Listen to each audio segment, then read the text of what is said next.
This channel does not promote any violent, harmful, or illegal activities. All content provided by this channel is meant for an educational purpose only. ভোটের আগে খাস কলকাতায় অস্ত্র উদ্ধার হয়েছে। গড়িয়াহাট চত্বর থেকে উদ্ধার হয়েছে 6টা আগ্নেয়াস্ত্র। গভীর রাতে ইএম বাইপাসগামী অটোতে তল্লাশি চালানো হয় আর সেখানেই এই অস্ত্রগুলো পাওয়া যায়। সুশোভন আমাদের সঙ্গে রয়েছেন। সুশোভন, কি খবর? গতকালই এই অস্ত্র উদ্ধার হয়েছে, যাদের দুজনকে গ্রেপ্তার করা হয়েছে এবং ইতিমধ্যেই তোমায় জানিয়ে রাখি, যেটা পুলিশ সূত্রে খবর, বিহার এবং ঝাড়খণ্ড থেকে বেশ কিছু অস্ত্র আসছে। এটাই কিন্তু পুলিশের কাছে প্রথম ভাবে খবর ছিল। বিহারের একটি নেটওয়ার্ক একবারে কলকাতা পুলিশ তারা নজরে রাখছিল এবং সেখান থেকে এসে প্রথমে বাসে আসা হয় একবারে কলকাতায়, তারপর কিন্তু লোকাল ট্রান্সপোর্ট অটো করে কিন্তু একেবারে গড়িয়াহাটের কাছাকাছি চলে আসে। তখন তিনি বলে বুঝতে পারেন যে এই অস্ত্র কোথাও সাপ্লাই হচ্ছে বা কাউকে দেওয়ার পরিকল্পনা রয়েছে এবং পুলিশের নজরে এড়ানোর জন্য একেবারে সাধারণের সঙ্গে মিশে গিয়ে এই অস্ত্র কারবারিরা অস্ত্র সরবরাহ করার কাজ করছে।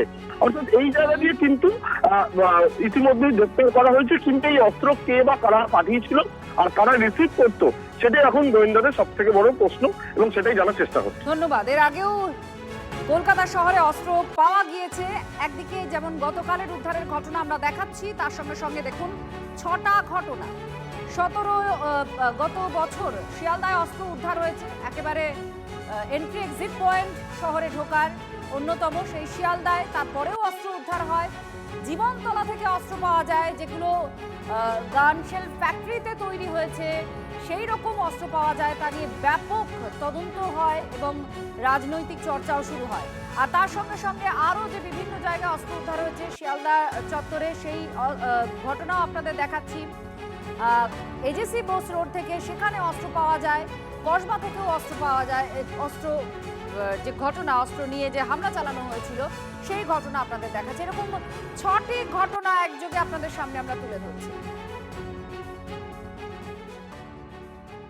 সারা পশ্চিমবঙ্গ ব্যাপী অস্ত্র শস্ত্রের কারখানা তৈরি হচ্ছে। বোমের আওয়াজ, বোম ফাটছে, মারা যাচ্ছে লোকেরা, বাচ্চারা। বন্দুক তো কলকাতায় পাওয়া যাচ্ছে, জেলায় জেলায় পাওয়া যাচ্ছে।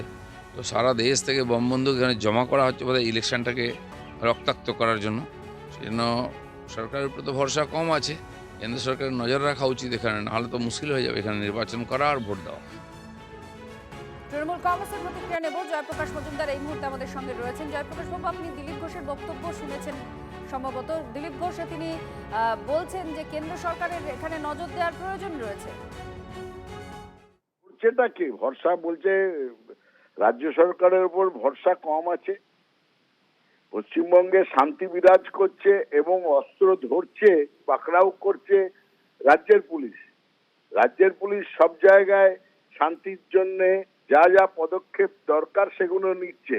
আর গন্ডগোলটা পাকাচ্ছে তো দিলীপ বাবুর মতন লোকেরা, শুভেন্দু অধিকারীর মতন লোকেরা ওস্কাচ্ছেন।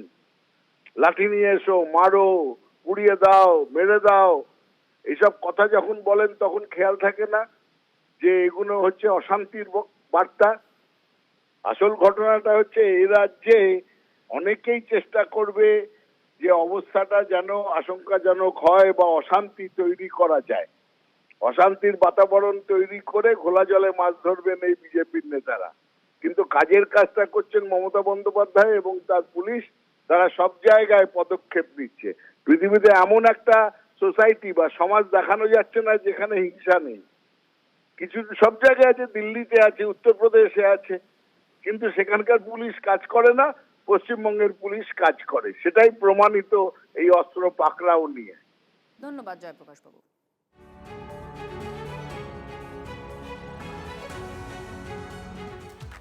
মাদক কারবারির অভিযোগে হুমায়ুন কবিরের মেয়ের শ্বশুর বাড়ির সম্পত্তি বাজেয়াপ্তের নির্দেশ দিল আদালত।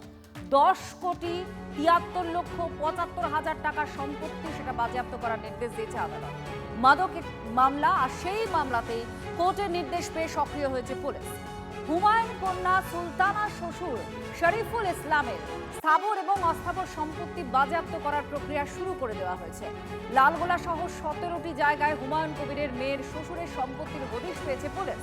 গত কয়েক বছরে মাদক পাচারের লভ্যাংশ দিয়ে বিভিন্ন এলাকায় জমি, বাড়ি, বাণিজ্যিক সম্পত্তি কেনা হয়েছে বলেই অভিযোগ। পুরোটা একটা রাজনৈতিক ষড়যন্ত্র বলে দাবি হুমায়ুন কবিরের। পুলিশের এই পদক্ষেপের বিরুদ্ধে হাইকোর্টে যাওয়ার হুঁশিয়ারি দিয়েছেন হুমায়ুন কবির।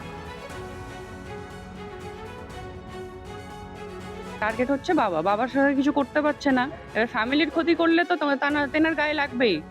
মেয়ের যদি কিছু করে, ছেলের যদি কিছু করে, বৌমার যদি কিছু করে, গায়ে তো সবারই লাগবে। রাজনৈতিক চক্রান্ত। আমার শ্বশুরমশাই কোনো কিছুতে নেই, আমার হাজবেন্ডও তাই কোনো কিছুতে নেই। হঠাৎ করে এরকম প্রবলেম, এরকম কোনোদিনও হয়নি। এটা শুধুমাত্র করেছে মমতা ব্যানার্জির লোক, ওনার উদ্যোগেই হচ্ছেন এটা। মেয়েকে টার্গেট করছে, জামাইকে টার্গেট করছে। আমার হাজব্যান্ড বিজনেসম্যান, আর নর্মাল অন্য কোনো কিছুতেই হাজব্যান্ডকে টার্গেট করা, আমাকে টার্গেট করা। এটার একটাই রিজন হচ্ছে হুমায়ুন কবির। চিমনি ভাটা থেকে প্রতি বছরে 60 লাখ থেকে 1 কোটি টাকা রোজগার হয়, তাহলে তার সম্পত্তি থাকবে, সেটা ওসি লালগোলা ঠিক করে দেবে তার সম্পত্তি। এসডিপিও ভগবানগোলা, সিআই লালগোলা আর ওসি অতনু দাসকে জুডিশিয়ালে তোলা হবে, হাইকোর্টে তোলা হবে। হাইকোর্টে গিয়ে তাদের এখতিয়ার বহির্ভূত যে ক্ষমতা দেখাচ্ছে, সেই ক্ষমতার বিচার নিশ্চয় হাইকোর্টের বিচারপতিদের কাছে পাওয়া যাবে। এছাড়াও আমি সময় বের করতে পারলেই লালগোলা থানার আধিকারিকের সাথে এর বোঝাপড়া আমরা করব। আমরা পিছু পাত্র নই, পিছু হটার কোনো প্রশ্নই নাই। যত রকমই টর্চারিং করুক, অত্যাচার নামিয়ে আনুক, আমাদের ভীত নই, বিচলিত নই, চিন্তিত নই। মানে আবার কি গাঁজা কেস ফিরে এলো, মাদক আবার ফিরে এলো। বেশ কিছুদিন আগে তো মাদক অন্যরকম চলছিল, আবার ফিরলো। দেখা যাক কি হয়। ওসব নিয়ে বাংলার মানুষ আগ্রহী নন। কে ওদিকে ওই রকম হয়েই থাকে, ওরকম তো হয়ই। তৃণমূলের ঘরোয়া ব্যাপার। মাদক মানেই তৃণমূলের মানেই মাদক। এখন বোধহয় হুমায়ুনবাবু বেরিয়ে গেছে বলে, বা ওই আই ওয়াশ করানোর জন্য, মানে দেখানোর জন্য যে উনি বেরিয়ে গেছেন, দেখো আমরাও হুমায়ুনের বিরুদ্ধে কঠোর হচ্ছি, ওটা ওদের ব্যাপার। কারা মাদক ব্যবসা সঙ্গে জড়িত ডালে পালায়, সেগুলো মানুষ এবার বিচার করুন। প্রতিহিংসার কিসের রাজনীতি এটা? মামলা পুরনো অর্ডার কোর্টের, দীর্ঘদিন ধরে কোর্টে চলেছে। ভিকটিম কার্ড খেললে হবে? মামলা তো পুরনো মামলা তো গতকাল তৈরি হয়নি, তদন্ত তো গতকাল থেকে হয়নি, বা এই গত কদিনের হুমায়ুন কবির বিদ্রোহ করার পর কিছু তো হয়নি। হুমায়ুন কবির বিজেপির বি টিমের দায়িত্ব নেওয়ার পর থেকে তো হয়নি ব্যাপারটা।